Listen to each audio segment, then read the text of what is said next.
Great. Okay, so welcome everyone again to another NoBeC talk.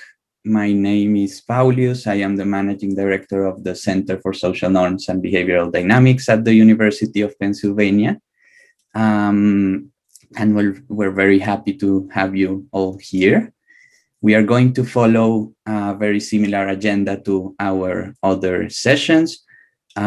This short welcome presentation that I'm giving will be 5 minutes long. Then we will have the pre-recorded video of our early career researcher for this week, which is Dr. Amalia Alvarez Benjumea from the Max Planck Institute for Research on Collective Goods. And then at 1:15 here in Philadelphia, we will start the main talk, and there will be 15 minutes of questions and answers at the end. We have a co-author today here in the audience, so we will do as in previous occasions. We will speak more about that in a moment. As always, a reminder that this series is organized by our center, the Penn Center for Social Norms and Behavioral Dynamics.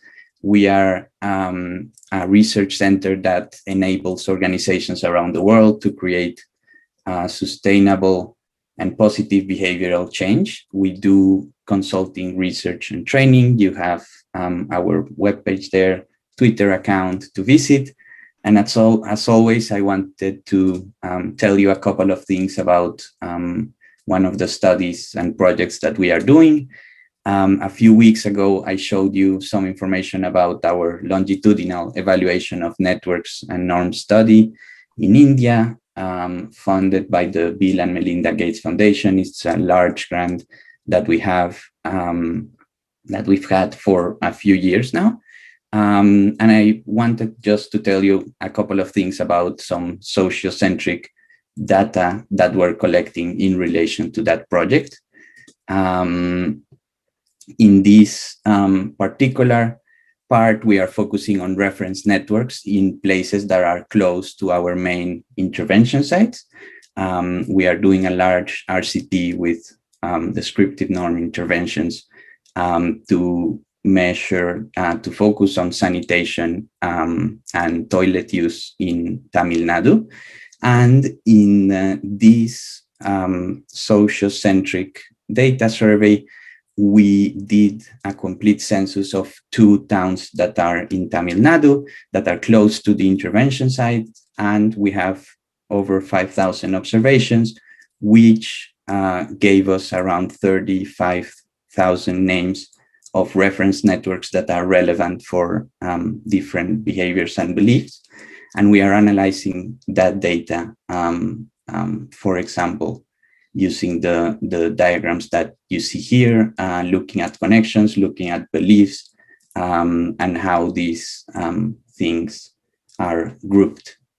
If you want to know more about this project and our other projects, you can visit our webpage. As always, the results of this particular project will be out towards the end of the year, after September, but you're welcome to contact us if you want to know more about these or other things.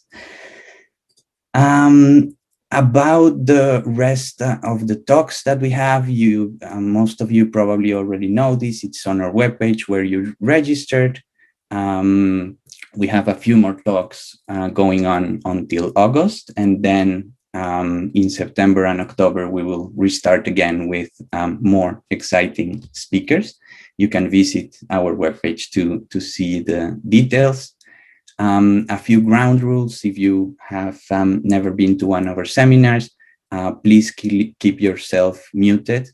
Try to keep your camera on if you can, to have a more interactive experience.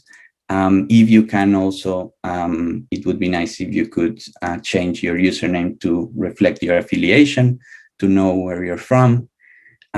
For questions, you can either use the chat during the talk or the raise hand at the end. As I mentioned, we have a co-author in the audience again today, so he will be helping with answering some of these questions and discussing as in previous occasions.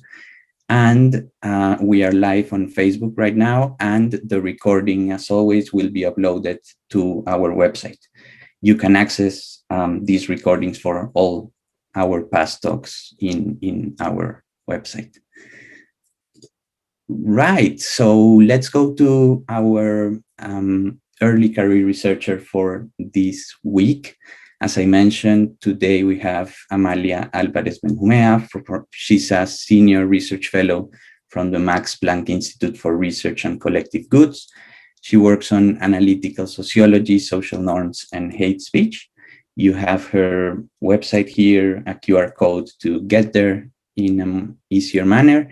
And her presentation is called Uncovering Hidden Opinions, the Contagion of Xenophobic Views. Amalia is today in the audience as well. So if you'd like to write any questions or contact her, you can do it in the chat. And now I'm going to start the video.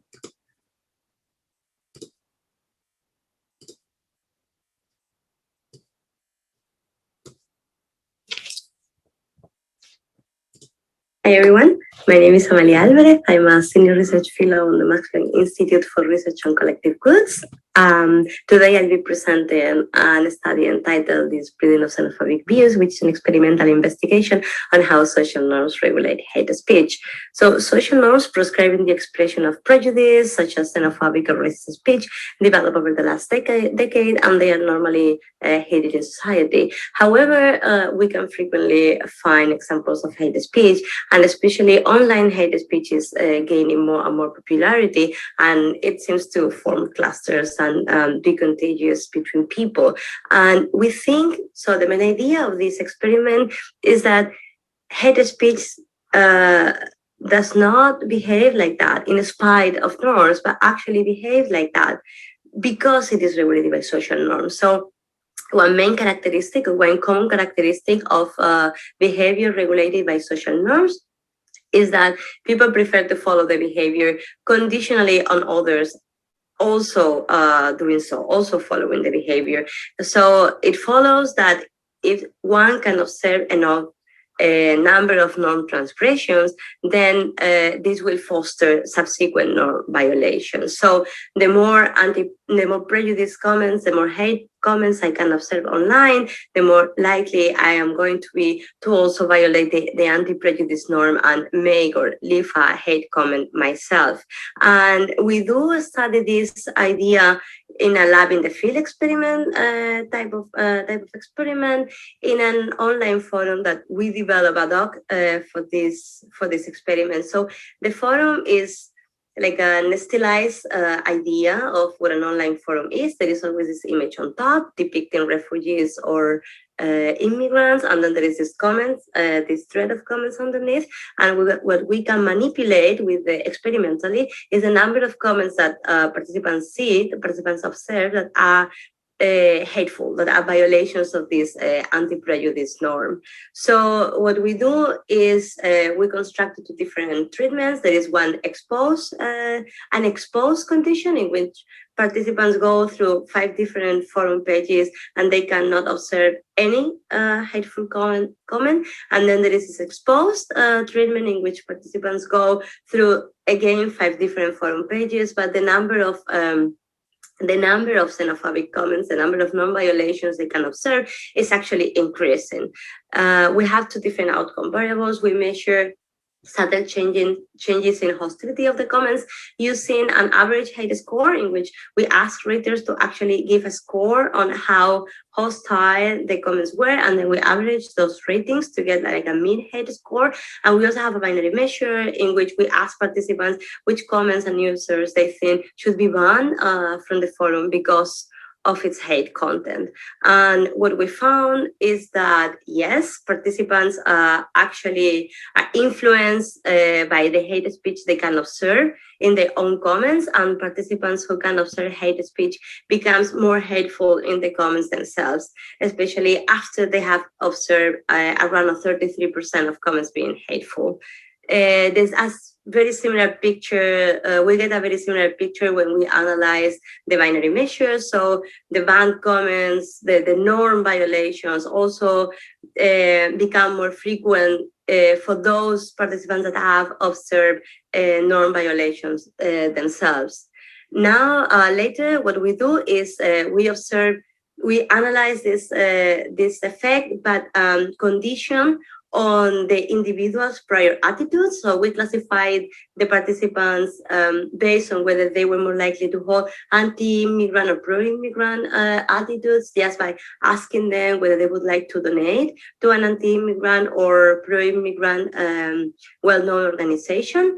And yes, so participants that were more likely to actually hold anti-immigrant attitudes, they display more hate speech from the very beginning, but they also react more readily to observing hate comments. And which is actually really interesting is that when they cannot observe hate comments, they do not change the level of their hatefulness. And a very similar picture arises when we analyze the banned comments of the different types of participants.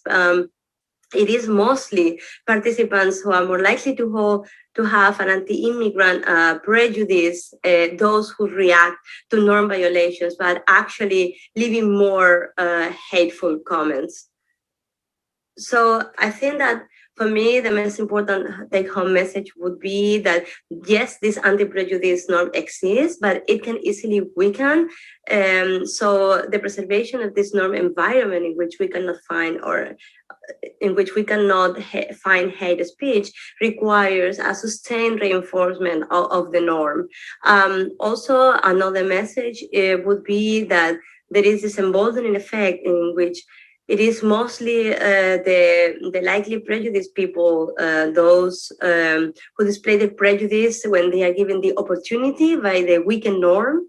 So just to sum up, I think that the most important idea is that rising hate speech or public expression of prejudice could originate cascades in which the anti-hate norm erodes and then hate would become normalized. So thank you for listening to me, and I hope you found this interesting. Bye-bye.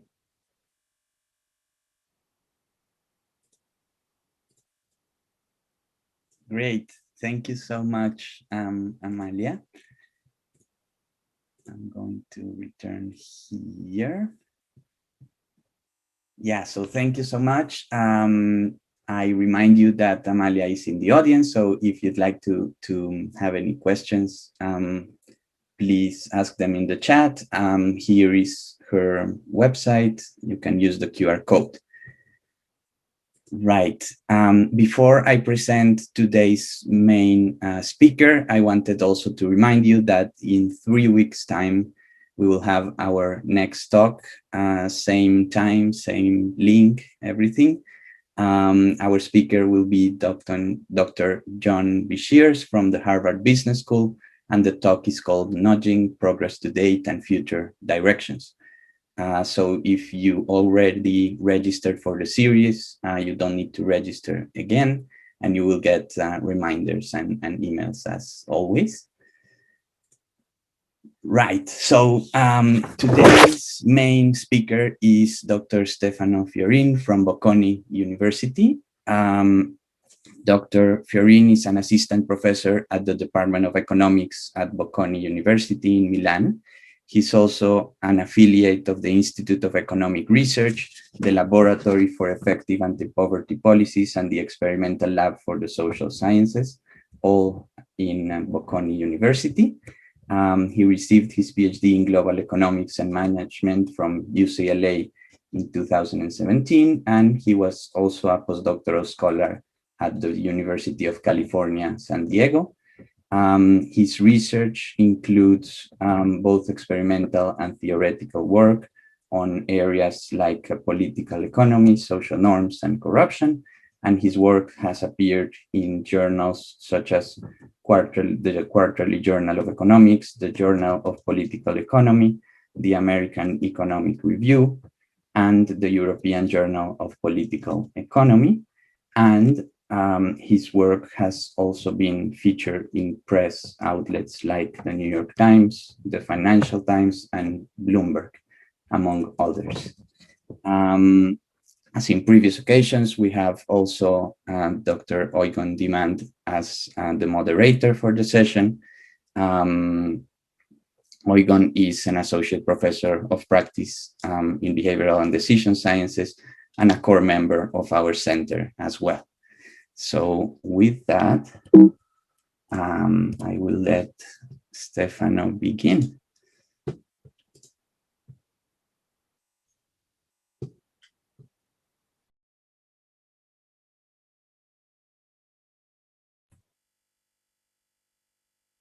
Okay, can you hear me now? All right, and you can see the slides, right? Okay, so thank you very much for having me, and thanks also for the very nice introduction. Let me also thank Amalia for sharing this fascinating work. I will be very happy to discuss it with you at some point later on. I'm very excited to be here today and to present this joint work with Leonardo Burstein and Georgi Igorov. And it's great to have a chance to discuss it in front of such a great interdisciplinary audience. So questions are welcome, of course, especially because Georgi is in the audience and he will be, I'm sure he's very keen to answer your question in the chat. If there is any need to interrupt me, please feel free to do so, or again, please, I welcome interruption, of course, if something is not clear. And yeah, so I guess I can get started. So the plan for today is to talk about this paper titled From Extreme to Mainstream, the Erosion of Social Norms. All right, so the motivation for this project is related to the fact that social norms, and here we intend them, if you want, as the set of those social sanctions and social rewards that incentivize certain behaviors, are an important element of any society. And there are some behaviors and opinions that are socially desirable and other behaviors or opinions that are stigmatized. Now, there is a growing evidence that individuals care to a large extent about how they are perceived by others, and that such social image concern might affect important decisions in a variety of settings. And the second thing is that is important is that these also matter both in interaction with other people from the same social group and in interaction with strangers, including, for example, surveyors or solicitors. Now, there is a recent literature that has also documented the persistence, perhaps over a very long period of time, of social norms. What is missing, however, is that we don't know so much instead about what factors might lead long-standing social norms to change, and even more so when it can happen that these change quickly. So in this paper, we examine how social norms can be eroded in a very rapid way when new public information arrives to individuals, and we want to analyze a setting in which that information arrives in a very natural way, for example, through the results of some elections. What we argue here is that elections or other type of aggregators of private opinions in a society might lead to updates in individuals' perception of what people around them think. And in this way, they might also induce fast changes in the social acceptability of holding or of expressing certain opinions that were perhaps before stigmatized. And this in turn might increase the likelihood that these opinions are publicly expressed and also reduce the extent to which these expressions are negatively judged or sanctioned by those who observe them. So let me maybe take a step back and give you a little bit what is the intuition behind all of this. And let me use an anecdote, which actually corresponds pretty much to the context of our study. Let's suppose that we are in the US, it's early 2015, and you are a xenophobe, okay? So you don't like foreigners.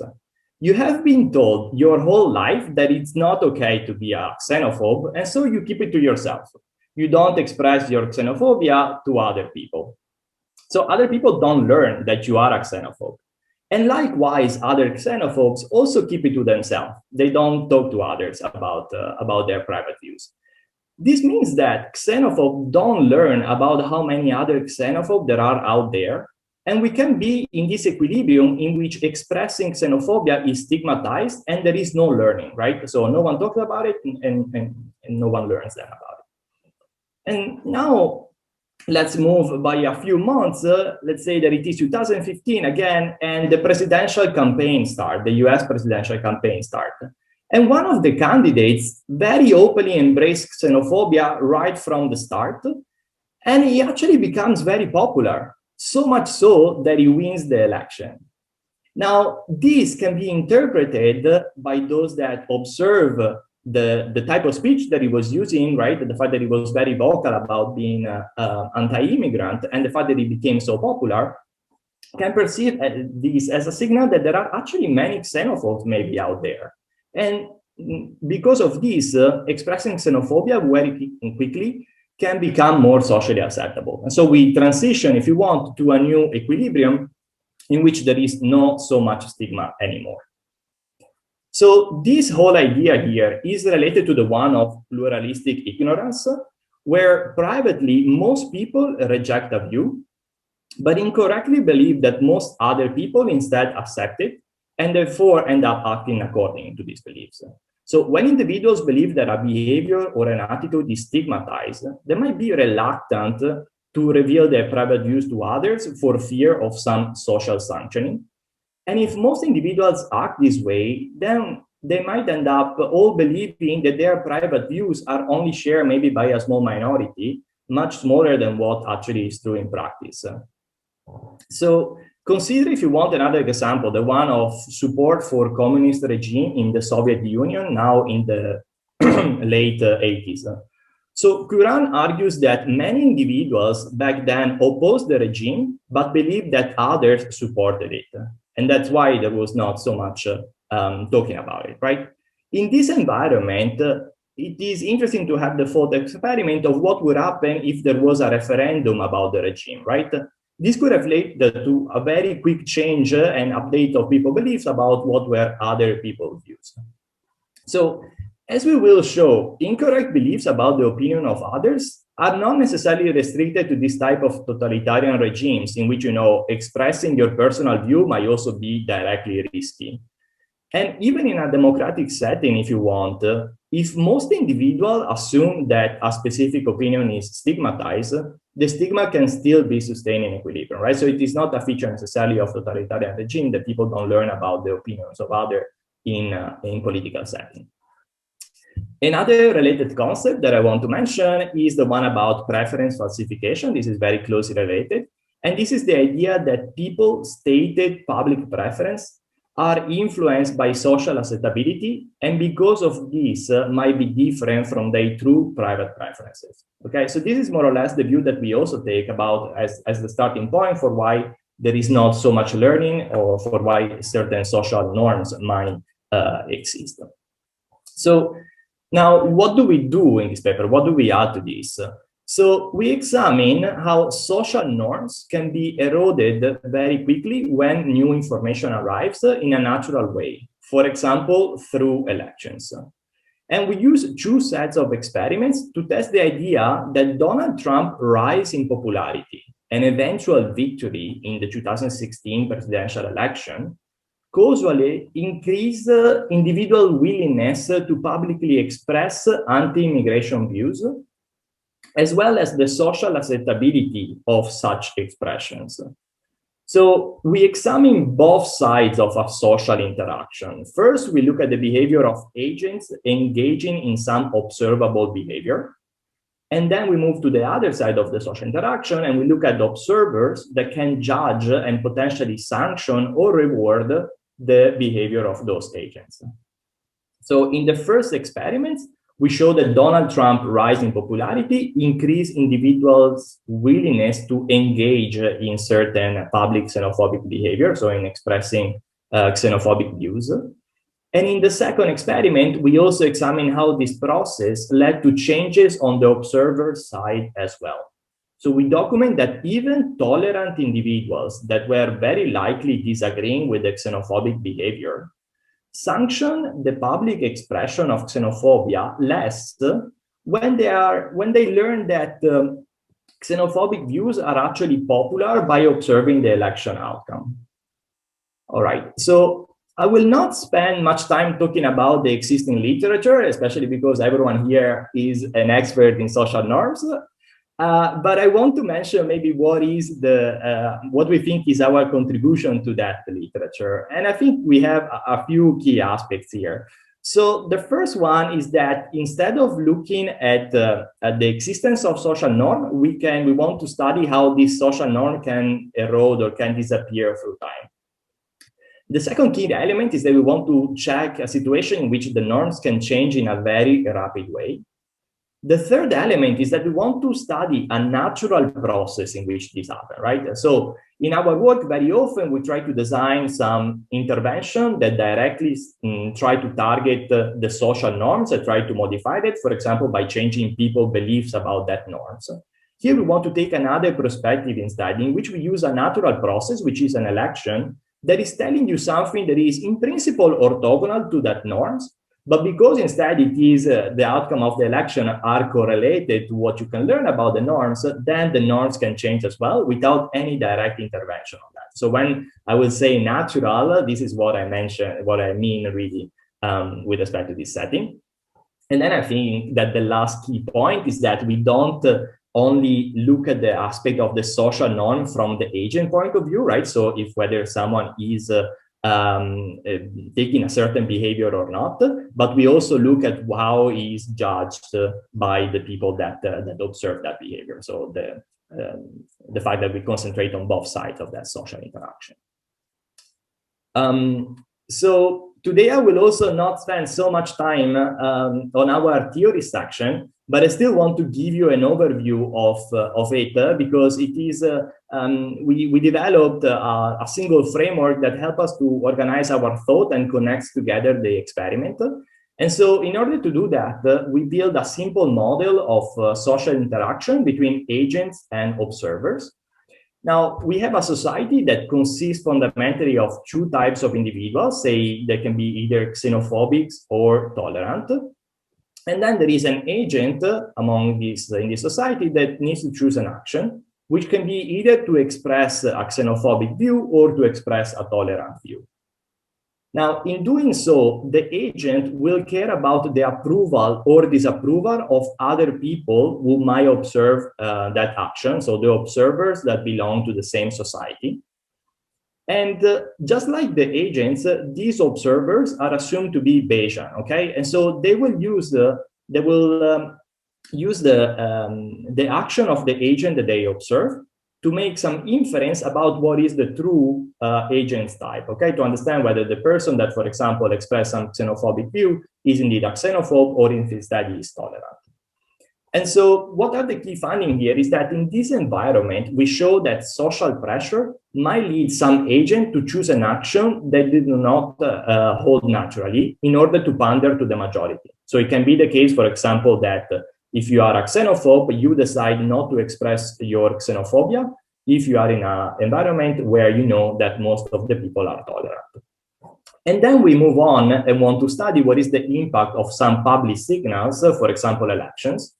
And we show that a signal that suggests that more people are likely to be xenophobic than previously thought is going to increase the share of agents who choose the xenophobic action. Okay, so we show this link between beliefs and actual action. And moreover, the same signal may also decrease the audience perception that an agent who chooses the xenophobic action is indeed a xenophobe. Okay, so this is the part on the inference. What is the idea about this inference? So the idea is that when few individuals are perceived to be xenophobic, then there is no social pressure whatsoever to appear to be a xenophobe. And so only those that are truly xenophobe are going to, do some public take some public xenophobic action. In contrast, instead, when xenophobic individuals are thought to be quite common in a society, there might be such a social pressure to act as a xenophobe even among people that are tolerant, for example. And so not everyone who is acting in a xenophobic way is a true xenophobe. And this is why the inference is going to be changed by depending on the signal that we have. All right, so maybe this is a good spot to pause and see whether by any chance there is some question that should be addressed. You're good to go. Okay, thanks. All right, so I will spend the rest of the talk presenting a series of experiments in which we study first, agents' willingness to express xenophobia, and second, we study the observer's sanctioning of xenophobic expression. So let me start with the first sets of experiments. All right, so we need to go back to 2 weeks before the 2016 presidential election, and this is when we started to run the first experiments about this topic. So what we did is that we rushed a bit and we tried to recruit participants on mTurk. We were able to recruit 458 participants. And we concentrated on 8 states in which the expected probability of Donald Trump victory at the state level was 100% at that time, according at least to this website, PredictWise. Okay. The goal of the reason why we focus on these states is going to become clear just in a few seconds. The goal of this experiment is to manipulate respondents' belief about the share of the population holding, xenophobic views in a very natural way. So without giving them information about that, also because it was information that we didn't have, but through a different instrument, which is going to be giving them information about the popularity of Trump instead. And then we want to measure what is the effect of giving this information on the willingness of the participants in the experiment to take a xenophobic action. And so first, after answering a few demographic questions that were at the beginning of the survey, we randomized individuals in the first dimension of the randomization. All of the experiments that are going to present today are always going to be 2x2 cross randomization experiment, okay? That follow a very similar design to some extent. So half of the participants here were randomly informed about the 100% local odds probability that Trump was going to win the election in their state. So in particular, first we asked them what their beliefs were. So we say from 0 to 100, what do you think is the probability of Donald Trump winning the presidential election in your state? And then we actually give them the information that was coming from PredictWise, right? So we say, according to recent estimate from this website, the predicted probability of Donald Trump winning the presidential election in your state is 100%. And that means that the vast majority of voters in your state are probably going to support Donald Trump. All right. So this is the type of information that we give. And then we have another half of the experimental sample that instead is not given any information at this stage about the popularity of Trump. Okay, so what is important here? Why do we restrict our attention to those 8 states? So although restricting our attention there might affect the external validity of our funding, because we can speak really only about the effect of giving this information there, it will also allow us not to worry much or not at all about the role of heterogeneous priors and potentially heterogeneous updates in response to the informational treatment, right? So the fact that we give them a 100% forecast ensure that for this half of the sample that received the information, the direction of the update about Trump local popularity is either 0 or positive, but it's never negative. And so we don't even need to measure their beliefs in order to take into account potential heterogeneous effect in one direction or the other. All right, and so in the next part of the intervention, we are going to measure the perceived social acceptability of strong anti-immigrant sentiment using a donation experiment with real states. So all of the participants were asked to donate to the Federation of the American Immigration Reform, which is an anti-immigrant organization. And to make sure that they were aware of the organization's very strong anti-immigration stance, we provide a few more details about the organization and its founders. And in particular, the respondent could read this quote. So the Federation for American Immigration Reform is an immigration reduction organization of concerned individuals who believe that immigration law must be reformed and seek to reduce overall immigration, both legal and illegal, into the United States. The founder of FAIR is John Tanton, author of The Immigration Invasion, who wrote, "I've come to the point of view that for European American society and culture to persist requires a European American majority and a clear one at that." Okay, so even if you didn't know what this organization was about, at this point, you were going to know. And then we also told participants that the donation would not be that we want to make to this organization will not be subtracted from their payment for participating in the survey, which was 50 cents. And that in case instead they authorize the donation, they will actually be paid an extra $1. Okay, so it is actually economically advantageous to authorize us to make this donation. And instead, if you decide not to authorize it, then you are going to lose this $1 potential bonus. All right. And so we ask all of our participants to do this. Now comes into place the second dimension of randomization, which is that since we want to study what is the social image concerns, right? We want to have a situation in which people make a choice in private, and another situation, another treatment in which people make a choice in some type of public setting. And so in addition to the original randomization of informing subject about the victory in their participation state, we also introduced this that we will then want to compare private and public behavior in order to examine, as I was saying, social image concern.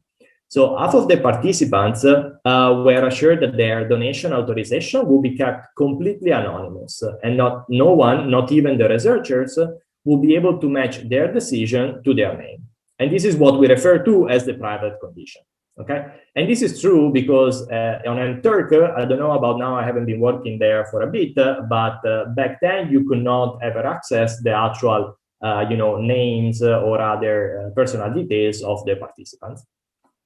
And instead, the other half of the participants, that are those that are going to go into the public conditions, we're told that right before the donation, question, they might be personally contacted by researchers to verify their answer to question in the remaining part of the survey. Okay, so again, it is true that on NTurk you can contact potentially the respondent just through the NTurk itself without actually knowing who is that you are talking with as a person, but you know how to identify the respondent, right? And so this was the only way that we could actually, at the time, try to manipulate the privacy or the publicity of the choice. All right. And so, of course, now what we want to do is to try to compare what are the donation decisions of people that make their choice in private, those that make the choice in public, and across the other cross-randomization, which is the one in which some were informed about the popularity of Trump and some instead were not informed about it. And so what do we find? We find that in the control condition before the election, we observe a very large and statistically significant wedge between donations rate in public and in private. So we observe that there is a drop from 54% in private to 34% in public. Okay, so it seems like the people don't like to express xenophobia or take some xenophobic action if they know that someone else is going to observe it. In this case, that the surveyor, the researcher, is going to observe it.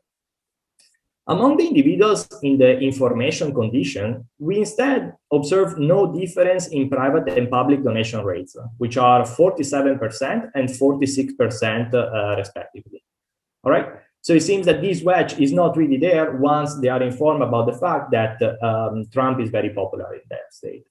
And moreover, we find no significant difference in private donation rates, even between the information and control conditions, suggesting that the information is not really increasing in any type of way the privately held xenophobia, right? So no one is being persuaded about whether it is a good idea to donate or not. It seems like that all of the action is coming with respect to the difference between private and public behavior.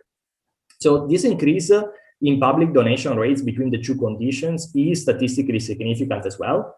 And also the diff in diff between the donation rates in private across conditions and donation rates in public across conditions is also significant.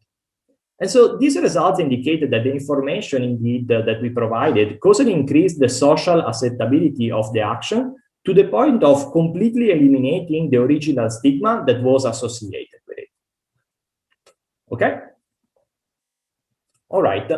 And so we saw these results, right? We had the data before the election. We analyzed it. We were sitting there on the night of the election expecting Trump not to win. And we were surprised by the fact that instead he did. And so we decided right after the election to possibly take advantage of this, if you want, natural experiment of Trump's unexpected victory, and to use it as an alternative treatment, if you want, that could lead to an increase in the social acceptability of holding xenophobic views, right? So we repeated the experiment in the same states during the first week after the election, and we restricted our design to only the control condition with no additional information about Trump popularity, right? Because this was already available to the public at this point, you know, that they won the election. And so there was nothing for us to, no beliefs, if you want, in a sense, to shock. But there was already this big shock coming from the fact that he won. And so based on this naturally occurring variation, we can access the impact of Trump's actual electoral victory also on the perceived social acceptability of xenophobia. And so this figure that you see here, the first four columns are the one that you saw just before. And as you can see, instead from the last two columns, you can see that even after the election, we do not find any wedge between the public and private opinions. The same as for the pre-election information condition. Okay, so if we consider the election as a treatment and compare the first two columns to the last two, we can see that in private, we again observe no increase in donation rates, while in public we observe a significant increase from 34% before the election to 48% after the election. And it is also worth emphasizing, I think, that the donation rates instead following the two different treatments, either the natural election outcome or the experimental information treatment that we use, are very similar. So in a sense, you can consider this as a natural replication of our experimental finding thanks to the time variation. All right, so we were very excited about these results, at least in terms of what we were learning, and especially because they were fully in line with our theoretical framework. But we need to admit that we also think that the design had some core problems. So the first problem is with the sample size. So when we went and tried to recruit individuals from these 8 states, we actually were not able to recruit as many participants as we thought it would have been possible, at least in the short time before the election. And so we ended up being slightly underpowered. Second, there is a perception that M30 is not the best setting, perhaps, to study politically relevant behaviors, and that more generally, you know, the quality of M30 sometimes is not so reliable.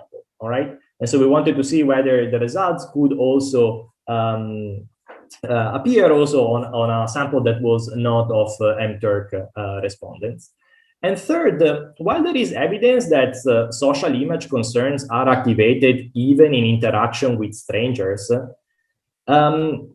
in this case, we use an interaction with a surveyor. We thought that it would have been better to have a public condition that instead involved observability by someone closer to the responder. For example, people living in their participants in their area, right? So someone that could potentially even be a peer of some sort. And so in order to address all of these concerns, we developed a second experiment that maintains pretty much the same basic design idea of the first experiment, but also improves it along several dimensions.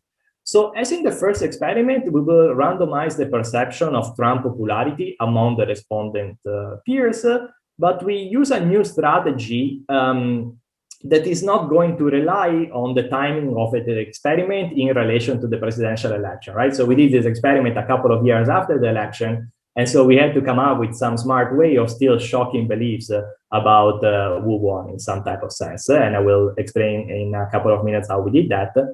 And then, just as with the previous experiment, we asked the respondent to make a donation to the same anti-immigration organization, and we would ask them to do that either in public or in a private condition. And also these are going to change slightly. So the key differences are the following. So in this experiment, it was run on a larger sample to increase statistical power. So we had about 1,600 participants. Second, instead of recruiting workers from MTurk, the participants were recruited through an online panel survey company, which makes our result, if you want, less subject to concern about the reliability of MTurk. And third, we randomized the visibility of the donation with respect to participant potential peers. That is, other people that reside in the same area and not with respect to the surveyor. And I will be back again in a minute to describe the public-private condition. But before that, let me explain one of the main challenges that we had in the design of this second experiment. So after the election, as I was mentioning before, the information treatment that we originally used in the first experiment could no longer be used to change the respondents' beliefs about the Trump local popularity because the results of the election were already known. We are 2 years after that. So in order to overcome these issues, we developed a new strategy for manipulating the subject's beliefs that exploited instead the variation in the identity of the winner of the popular vote in the election across overlapping geographical areas. So in practice, while Donald Trump won the popular vote in Pittsburgh metropolitan statistical area, Hillary Clinton won it in Allegheny, which is the county where Pittsburgh is located. Now, we use these to create information about who won basically the election in Pittsburgh. So at the beginning of the survey, respondents were told 3 facts about Pittsburgh politics, and half of the participants were randomized into the Trump won condition. And we told them that in the 2016 presidential election, Donald Trump won Pittsburgh metropolitan area. And the other half instead were randomized into the Hillary won condition and were told that Hillary Clinton won Pittsburgh County. So all of both of these information, right, treatment are truthful, but we are using the fact that maybe people are not so sophisticated about the difference between Pittsburgh metropolitan statistical area and Pittsburgh County. The remaining 2 bullet points in this set of 3 about Pittsburgh politics were just something that contain neutral historical information about Pittsburgh politics, and we include them just so to limit a little bit the participation ability to infer the purpose of the study. All right, and so let me go back to the public and private condition and explain what we did there. So all of the participants were told that the results of the survey would be posted online, and the link to the website was given to all participants so that it was clear that each participant, to each of those that took part in the experiment, that other participants who they knew were coming from their geographical area, that they were all around Pittsburgh, would have access to the results of the survey. Now, importantly, half of the participants were assured that their individual responses would be kept completely anonymous and that the results would be posted in aggregate form as percentages only.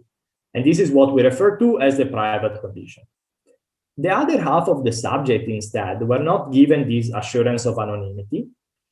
In practice, it is true that their decision appeared on the website in some type of anonymous form as for the other participants, because their decision was not reported as percentage in aggregate form. Instead, we gave to each participant, we wrote whether it was donating or not, and to identify them, we used the survey response ID. But this is just an anonymous number that cannot be reconnected to who actually was the actual respondent, right? So in the end, there was still full anonymity. And so to avoid deception, the subject were never explicitly told that their personal details would be published on the website along with their donation decision. But they were given clues suggesting that their name and email could be published on the website together with their decision, right? So we are trying to make them infer or at least fear that their decision might be public.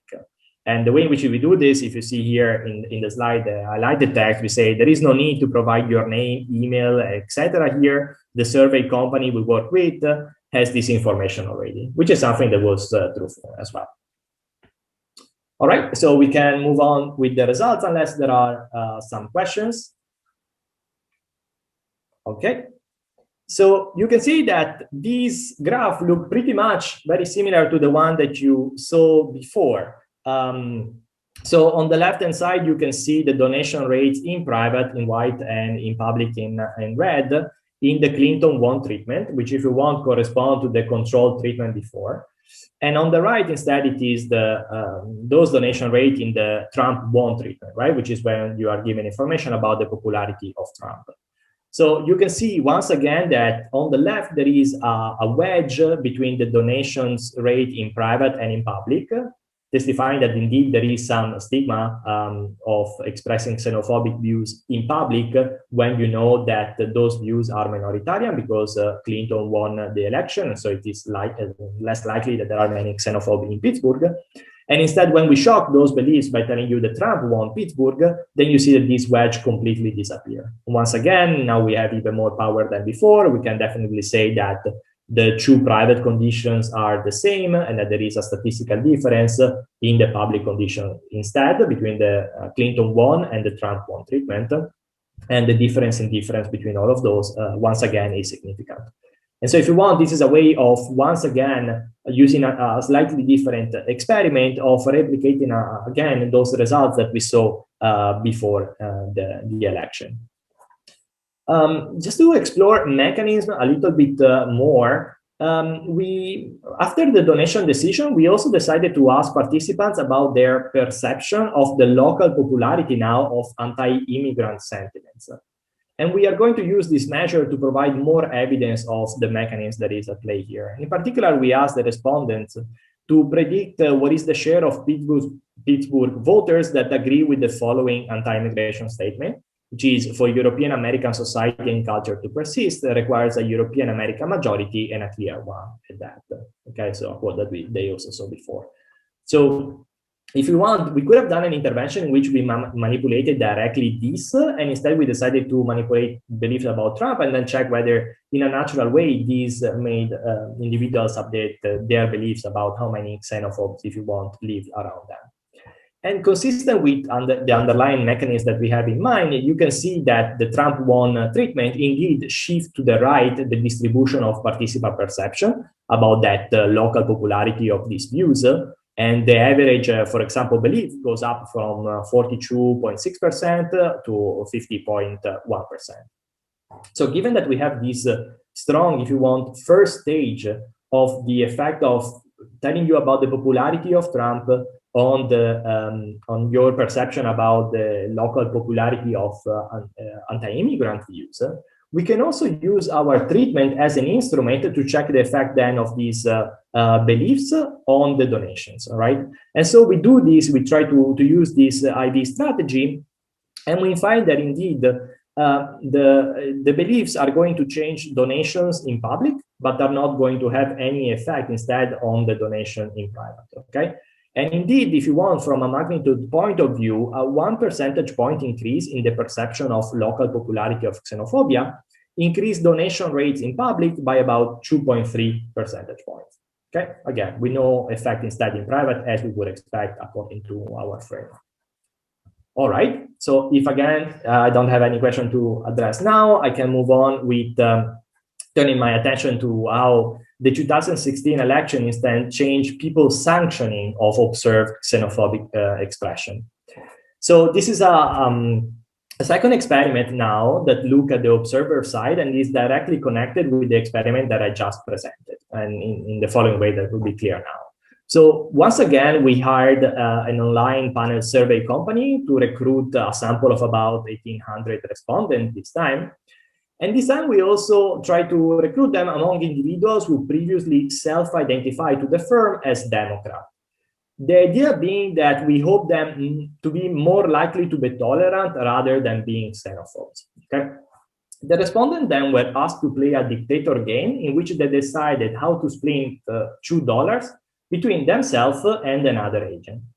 And our goal was to evaluate how they punished someone for expressing xenophobia either in private or in public, depending also on the perception of popularity of xenophobia in that person area. So how do we do this? We match basically the respondents in this experiment, so the dictators, with previous respondents from the previous study, right? So, and in particular, we select those, at least 4 respondents that decided to authorize the xenophobic donation, but did that in different conditions. So we selected some that did that in private, some that did that in public, and also some that did that with the Trump 1 and the Clinton 1 treatment. So we told the participants about all of this, right? That they were matched with someone from a previous study that authorized a donation. And then if you are a dictator that is randomized, for example, in the Trump 1 treatment, public treatment, then you're going to be matched with this previous respondent that was in that corresponding situation. Okay. All right, so there are a couple of other design elements here that are important to emphasize. So first of all, player 2 did not know he was going to be part of a dictator game in the future, and player 1 knew about this. So they knew that player 1 was not thinking about how he should have been behaving because he was going to be part in a dictator game. Also, player 1 did not know that player 2 areas was Pittsburgh. So the idea here is that we wanted the information that we were given about the fact that the respondent, right, so from the previous study, so player 2, is from an area, for example, where Trump won, to have the highest possible change in beliefs about the number of xenophobes that lives in that area. Now, if I told you that the area was Pittsburgh, maybe this update would be limited, and the fact that we didn't tell you about that was allowing the beliefs to swing even more, right, than it would have been otherwise. And finally, player 1 was also not told that player 2 had been offered an incentive to donate to the organization. And this was done to facilitate now the dictator inference about this player 2 motivation to make that xenophobic donation. So we eliminate completely the possibility of an inference that player 2 made the donation because of the financial incentives, and instead he can assume that he did it just because he wanted to make that donation independently of that money. All right, so what do we find? So the amount given by player 1 participants to player 2 participants are similar when player 2 donation was in private, as we would expect, regardless of who won the election in player 2 area. And then player 1 participants also gave a similar amount to player 2 when his decision was in public, when told that Clinton won in player 2 area again. So according to our theoretical framework, the logic here is very simple. There is no social pressure to act as a xenophobe in an area where Clinton won. The pressure, if anything, is in the opposite direction. And therefore, it must be that player 2 is indeed a xenophobe if he authorized the donation. Just like it's the case in both of the private cases that don't involve any social interaction, and so no social type of consideration. In the final treatment, instead, where player 2 decisions were public in an area where Trump won the election, player 1 participants gave significantly more to the other respondents. Now, the idea is that player 2 was now potentially subject to social pressure to publicly act as a xenophobe because his donation was going to be observed by local peers in an area where Trump won the election, so in an area where potentially there were a lot of xenophobes. And so the inference that player 1 could make on whether player 2 was truly a xenophobe is weakened due to the strategic incentive that player 2 could have, even as a tolerant, to pander to the majority. All right. So in this other graph, I can skip it for the sake of time, but we basically look at the donation instead of just how much people donate, what is the percent of people that decide not to share anything. And the results are fully in line with the one that I just showed you before. And maybe let me spend some time to show you that also in this situation, again, we tried to elicit belief after the game was being played. Then we show that our Trump 1 treatment once again shift the beliefs of participants about what is the share of potential xenophobe, this time in player 2 area, which is what is relevant for the study. And we also show that we can use once again that our treatment as an idea for shocking the perception, and show that 1 percentage point increase in the perception of local popularity of xenophobia decrease this time the share of player 1 not donating anything to player 2, but only in the public condition with no effect in the private condition. All right. And so I guess it is a good point to conclude and to summarize. So to summarize, in this paper, we study how social norms, which are usually thought to be something relatively stable and persistent, can instead actually change quite rapidly when new information become available. So in our first experiment, we showed that a positive, experimentally induced update in people's belief about Trump local popularity increased the willingness to publicly express xenophobic views. And then we use dictator game to also find evidence consistent with the prediction that individuals are sanctioned less for expressing a view that is popular in their own environment. And this is all consistent with our theoretical framework in which election aggregate private opinions. People update their perception about the share of individuals who support an opinion that previously was thought to be stigmatized. And in turn, this changes xenophobe perception of how negatively they will be judged for publicly expressing their xenophobic views. And so they can engage more in expressing those. And so we think that our findings shed lights on the factors that can trigger a rapid change in social norms, and in particular norms against the expression of xenophobic views. Our results suggest that social norms regarding the expression of such views in the US might have been actually causally changed, maybe in the larger US, because of Trump raising popularity and eventual victory. And we also think that more broadly, the mechanisms that we study in this paper might help explain the rise and also the potential consequences of other crucial events, such as the Brexit vote in the UK, and more generally, the rise in anti-immigrant and anti-minority sentiment in the developed world. And just as our last slides, we think that one of the many remaining open questions related to this agenda is related to the joint evolution of individual views and social norms. In this paper, it is true that we find no evidence that Trump's election changed people's private views on immigrants, at least in the short run. But it is well possible that the changed social norm will expose people to views that will eventually influence also their own views, for example, through persuasion or simple conformism. And so these individuals' views could eventually affect both, again, social norms and political decisions. And so we think that in the future, it will be very important to understand how individuals acquire and change their preferences through social interaction. And I think this is a nice point to stop because it actually relates a lot to what Amalia showed us at the beginning of their talk, right, which was exactly this. And so I'm very glad to see that the literature is definitely moving in that direction. So thank you all. That's all that I had for you today, and I will be happy to take any question now. Great, Stefano, thanks so much. Exciting work, great presentation. So Georgi did a great job in answering a bunch of questions along the way. So let me just emphasize a few. One, so Avner, he had a comment. I will phrase this as a question, which is, do you have any intuition as to how long-lasting the effects are that you pick up? Like, is there any reason to believe that you actually found a reversal of the preferences these days as opposed to, back then when you had the intervention? It's not about maybe repeating the intervention. It's maybe more following up whether the old intervention, still has an effect. Do you have a way maybe to contact those people and go back? So what is your intuition?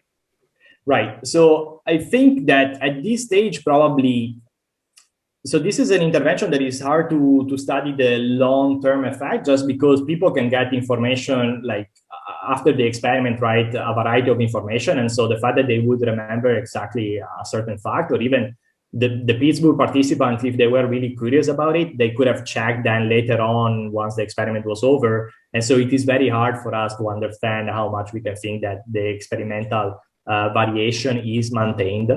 Something that I had to say is that after the first experiment were done and that we were trying to think about potential new designs, we were thinking about studying, for example, whether the fact that Trump got elected changed a little bit the legitimacy of the views. So the fact that, anti-immigrant views, in a sense, became presidential views, that could be meaning that they are kind of institutionalized in some sense. So we wanted to study that.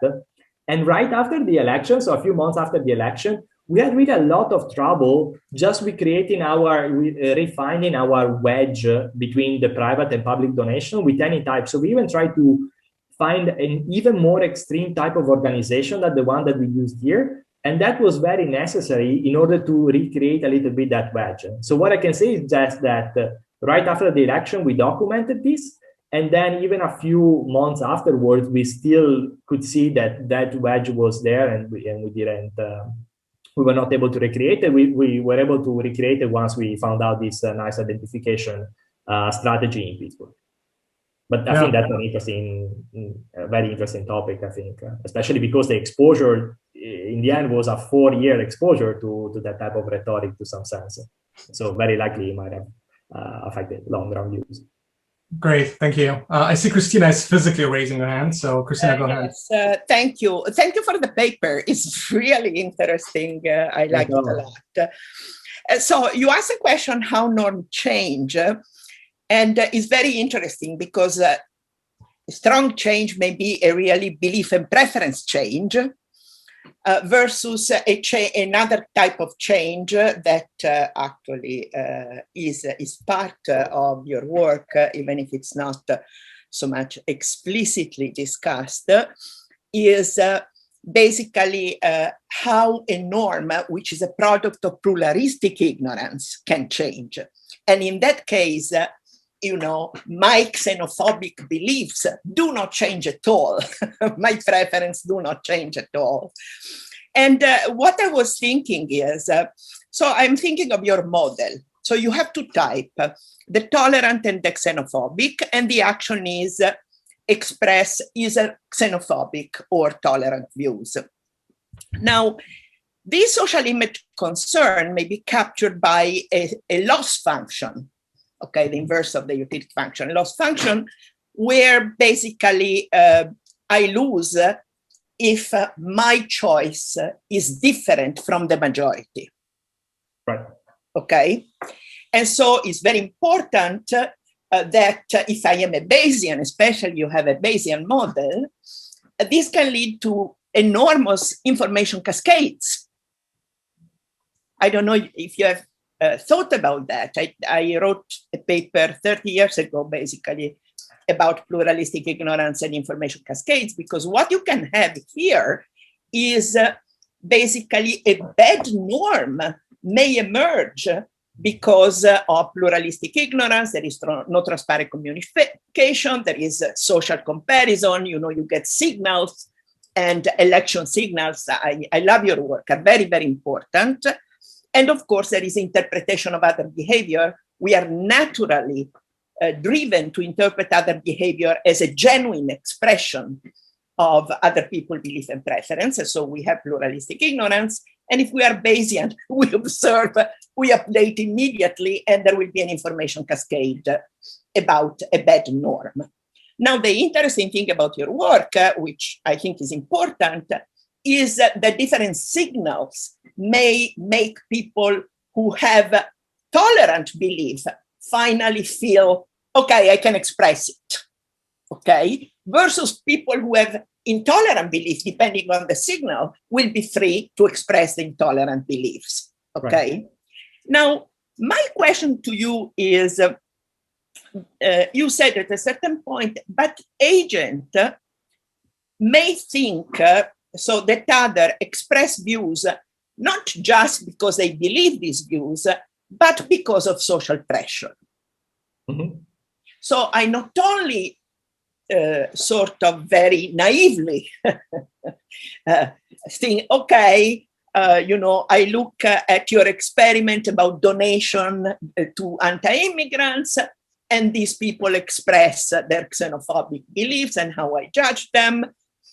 Private, public, etc. The interesting thing is now when you measure basically xenophobia and social acceptability, the fact that there is no difference between public and private after elections and before elections, which tells me that the election signal that I, the judge of what's happening, should take into account as a signal, well, you know, people made their choice because they felt compelled to make it, versus, no, they're really xenophobic, end of story, is in a sense the counteract your idea that agents may think that others are forced, okay, to behave in a particular way. Because when you say after election, before election, you know, I react in the same way, it means that, you know, I don't believe that people were forced, if you will, you know, or felt compelled for some reason to donate to the xenophobic organization in public, you know, because of social acceptability, and they are under the Trump hood, etc., etc. So this is an interesting question. No, I agree, and thanks for that. Yeah, so there was a lot there, and I agree with all of the reasoning, basically.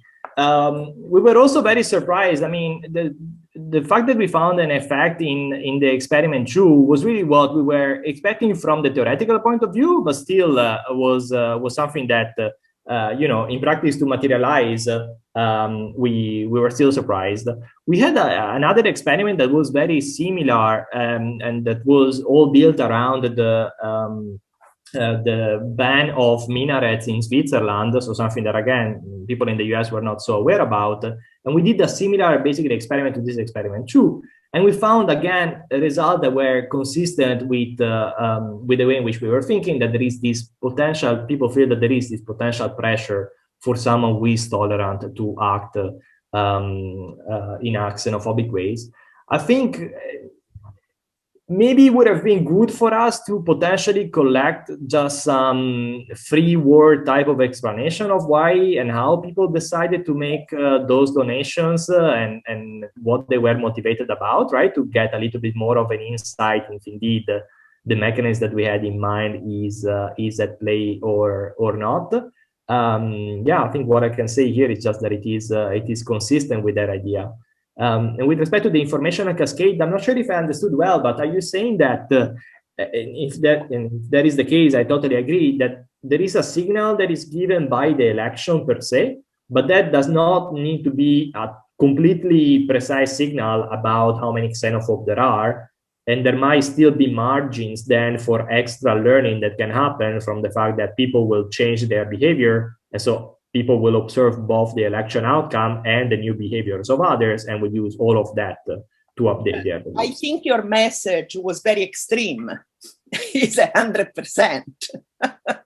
So in that case, it lives in those particular states. So it leaves little to imagination. No, that's correct. But I mean, to some extent, right? Politics has a the vocabulary that Trump was using, right, was multifaceted. So he was talking both about anti-immigrant speech, but then he also had, you know, thinking about coal or something like that, right? And so maybe some of the people might have thought, oh, a lot of the support instead might be due to other aspects, right? So it is not necessarily, and it was not the case when we measure beliefs, that once I tell you that Trump won, you believe that 100% of the people around you are xenophobe, right? So we didn't impact directly the norm there. So if I can give you an advice, I think it's a good idea to ask afterwards why you did that. But there is a lot of social desirability bias there. So now what you can do is you collect these answers and then incentivize a second order belief, saying, and you get a monetary prize if you tell me, you guess, how many people responded in this particular way. So, you know, you give an incentive to be more accurate and forget. No, so that's a great idea. Yes, you should do that. But I think it would be very interesting. And if I can get the paper, I would be. Are you in Milano now? Yeah, yes. I'm coming to Milano soon. Oh, would love to. So we should exchange email, and I would love to talk to you. Absolutely. Yeah, that would be really great. All right. So if I can receive the paper so I can read it before, that would be wonderful. So yeah, so Christina's comments were the final ones. Christina, the paper's published in the American Economic Review last year. The link is in the chat. So there's nothing they can do follow up on this study for this publication, but in the future, I think that's great. So thanks everybody for great comments. Thanks for the chat conversations. Georgi, thanks for the answers. I don't know, Paulius, do you have any final last words, or should we conclude? No, that's fine. Just remember the video will be uploaded in our webpage, and we will see you in 3 weeks for our next talk. So thank you so much for joining, everyone. Thank you once again. Goodbye, everyone. Bye. Stefano, you can just stay Bye-bye. with us.